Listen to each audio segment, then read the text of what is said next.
Melbourne cricket ടെസ്റ്റിൽ ഓസ്ട്രേലിയക്കെതിരെ വിജയത്തിനായി India പൊരുതുകയാണ്. 340 runs വിജയലക്ഷ്യം പിന്തുടരുന്ന ടീം ഇന്ത്യ 3 വിക്കറ്റ് നഷ്ടത്തിൽ 100 റൺസ് പിന്നിട്ട് കഴിഞ്ഞു. കൂടുതൽ വിവരങ്ങളുമായി അനിൽ വാസുദേവ് സ്പോർട്സ് ഡെസ്കിൽ നമുക്കൊപ്പം ചേരുകയാണ്. Good morning Anil Vasudev, മെൽബണിലേക്ക്.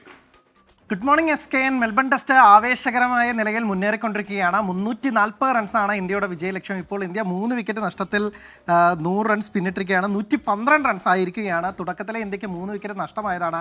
Captain Rohit ശർമ്മയെയും Virat കോഹ്ലിയെയും ഒപ്പം തന്നെ KL രാഹുലിനെയും എളുപ്പത്തിൽ നഷ്ടമായി.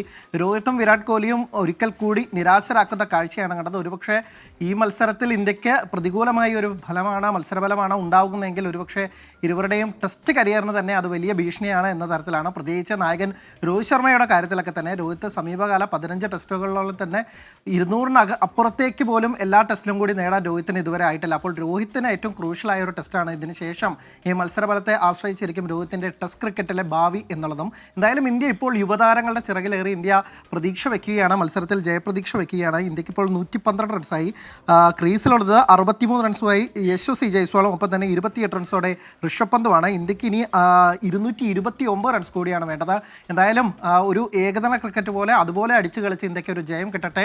ലോക ടെസ്റ്റ് ചാമ്പ്യൻഷിപ്പിന്റെ ഫൈനലിലേക്കൊക്കെ ഇന്ത്യക്ക് മുന്നേറാൻ സാധിക്കട്ടെ എന്നും നമ്മൾ ആഗ്രഹിക്കുന്നു. S K. Okay, thank you Anil Vasu.